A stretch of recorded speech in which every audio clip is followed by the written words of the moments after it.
നമസ്കാരം. Media vision വാർത്തകളിലേക്ക് സ്വാഗതം. നൊച്ചാട് ഗ്രാമപഞ്ചായത്ത് വികസന സദസ്സ് പഞ്ചായത്ത് പരിസരത്ത് സംഘടിപ്പിച്ചു. MLA TP. രാമകൃഷ്ണൻ ഉദ്ഘാടനം ചെയ്തു. കേരള സർക്കാരിന്റെയും തദ്ദേശ സ്വയംഭരണ സ്ഥാപനങ്ങളുടെയും വികസന ക്ഷേമ പ്രവർത്തനങ്ങൾ ജനങ്ങളിലേക്ക് എത്തിക്കുന്നതിനും പൊതുജനാഭിപ്രായം സ്വീകരിക്കുന്നതിനുമായാണ് വികസന സദസ്സുകൾ സംഘടിപ്പിച്ചു വരുന്നത്. ഇതിന്റെ ഭാഗമായി നൊച്ചാട് ഗ്രാമപഞ്ചായത്ത് വികസന സദസ്സ് പഞ്ചായത്ത് പരിസരത്ത് സംഘടിപ്പിച്ചു.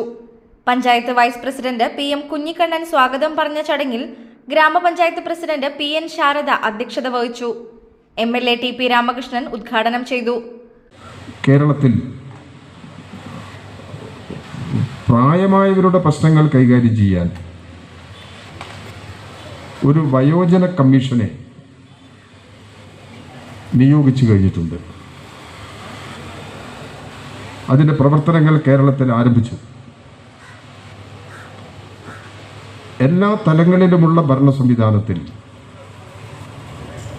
നാം ഏറ്റവും കൂടുതൽ പരിഗണന കൊടുക്കേണ്ടുന്ന ഒരു വിഭാഗമായി പ്രായമായവർ മാറുകയാണ്. ഇന്ന് നമ്മുടെ ജീവിതത്തിൻ്റെ സ്ഥിതി എടുത്താൽ ഒരു വീടും പട്ടിണി കിടക്കുന്നില്ല.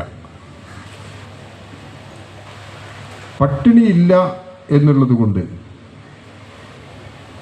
ദാരിദ്ര്യം പൂർണ്ണമായി അവസാനിച്ചു എന്ന് കണക്കാക്കാൻ പറ്റില്ല.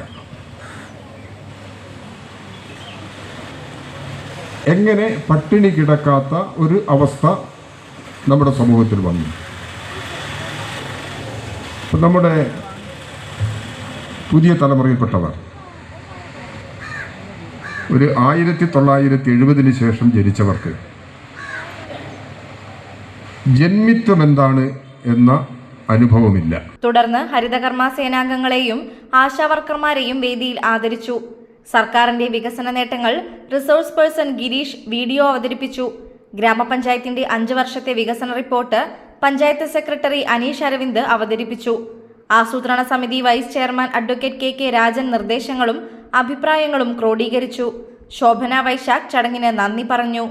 Block vice president C K. Pathumma teacher, Bindu Ambali, Shiji Kottarakkal, Prabhashankar, ഉദ്യോഗസ്ഥർ, രാഷ്ട്രീയ പാർട്ടി പ്രതിനിധികൾ തുടങ്ങിയവർ സന്നിഹിതരായി.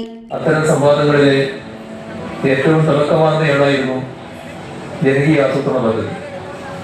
ജനകീയ ആസൂത്രണത്തിലൂടെ നമ്മുടെ നാട്ടിലെ ഓരോ പ്രദേശത്തെയും വികസന ഭാഗതയെ നിർണ്ണയിക്കാനുള്ള അധികാരം അതാത് പ്രദേശത്തെ ജനങ്ങൾക്ക് കൈമാറി.